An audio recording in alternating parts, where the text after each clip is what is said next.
While they may not know exactly where it comes from, most people are at least aware of the Bible's Psalm 23.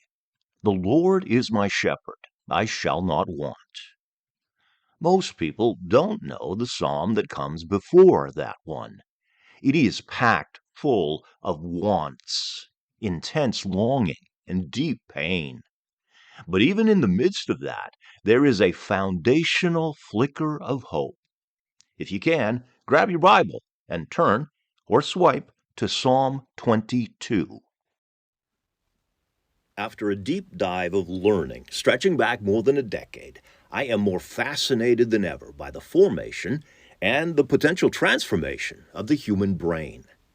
This morning I came across an official name for something that has been blowing me away about the earliest stages of brain development. I immediately noticed myself feeling uncomfortable with the term, and I instinctively began making a mental list of reasons why I probably shouldn't write it down and definitely shouldn't say it out loud, at least not in public. The speed of that internal censorship startled me. It also made me wonder what it says about us culturally. Why would I hesitate to name something so profoundly human, so deeply good, and so clearly part of God's design? Even after thinking and writing and rewriting all of that, something deep inside me still hesitated as my fingers reached for the keys to type BREAST space CRAWL, breast crawl. I suspect the default awkwardness has to do with the ways my culture, and my gender in particular, has learned to relate to bodies in general, women's bodies in particular, and that particular part. Since I first saw the term breast crawl, I've learned it is an official, recognized technical term for something truly spectacular, and it's used in developmental research, neonatology, and lactation science. The breast crawl is what a newborn human baby does in the moments after birth, when it's placed skin to skin on its mother's midsection. No explanations given, no instructional YouTube video has to be shown. Instinctively, intuitively, impulsively, the baby human begins to move, drawn to one specific point on the mother. The moments-old human is not guided by sight, but by scent. In the past few years, mind-boggling science has shown scent is the first human sense to develop, even while still inside the mother. Just moments on the outside, something else in the design compels the baby to find its way to the nipple. The freshly born human seeks and finds the external form of what had been an extraordinary internal connection. No one taught it how. It is the design doing exactly what it is designed to do. Videos of it are profoundly beautiful. Well, thoughts of those images made something jump off a page in my Bible from a psalm David wrote, the one Jesus cried out from the cross 1,000 years after David wrote it. If you've been around churches much at all, you might recognize the words, my God, why have you abandoned me? Why are you so far away when I groan for help?" At Easter, we're reminded what was happening to Jesus, that got him groaning in anguish. But we don't know what had David struggling for words for that kind of pain all throughout Psalm 22. Images of the breast crawl stopped me cold when I hit verse 9, starting with the tiny ancient Hebrew word at the beginning of it. It would literally be, and yet, nestled among line after line about all hell breaking loose. That caught my attention. And yet, you brought me safely from my mother's womb and led me to trust you at my mother's breast. I've seen the journey out of the womb up close, twice. I watched my wife endure it. I saw her agony for hours. 3 decades later, she still talks about it. Until reading Psalm 22:9 recently, I had never paused to wonder what it was like for our daughters. No wonder they cried. Their little brains must have been frantically trying to process what in the world was going on. The squeezing and the squishing and so many new sensations and the abrupt temperature change and all the bright lights and bizarre sounds. David wrote, "You brought me safely from my mother's womb."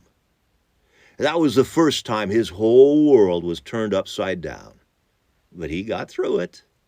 And as an adult, David wrote to God, "You led me to trust you." I love that line, although I'm not crazy about all David had to go through in order to be able to say it. He said, "You led me to trust you at my mother's breast."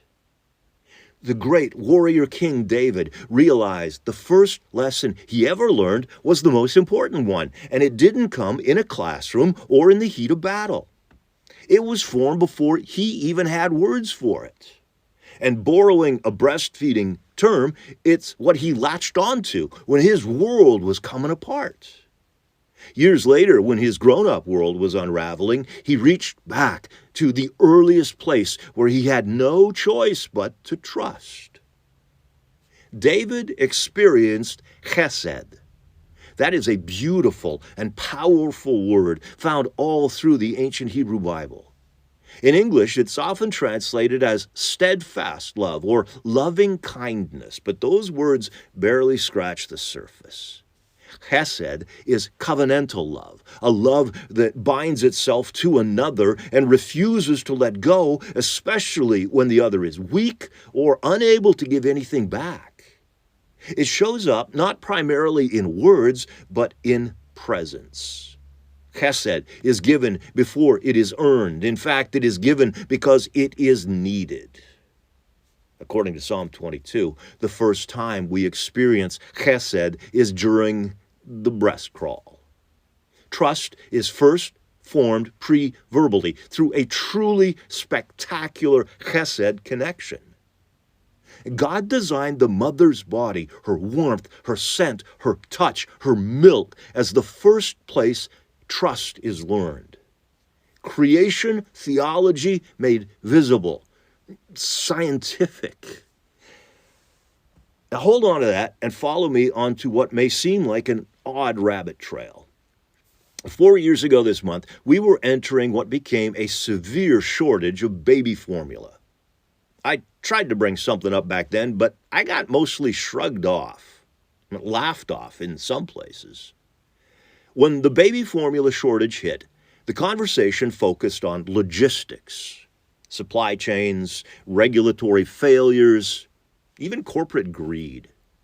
All of that mattered, but something deeper gnawed at me. Formula was desperately needed, and thank God for it in a broken world. But the desperation exposed something we had already lost. And it was happening in a culture where many women were already not breastfeeding for multi-layered, complex reasons. Economic pressures forcing mothers back to work sooner than they would like. Lack of paid parental leave. Cultural discomfort with women's bodies. Sexualization of breasts, divorced from nature and nurture. When the shortage came, systems scrambled to replace something essential that had gone missing. And 4 years later, I'm still wondering if we, people who believe in God as creator, are still missing an opportunity to talk about a fundamental part of the design. Science confirms what cultures throughout history have known. Motherhood is foundational, essential, soul-forming. That is scientific. That is theological. And it is deeply, beautifully human and divine.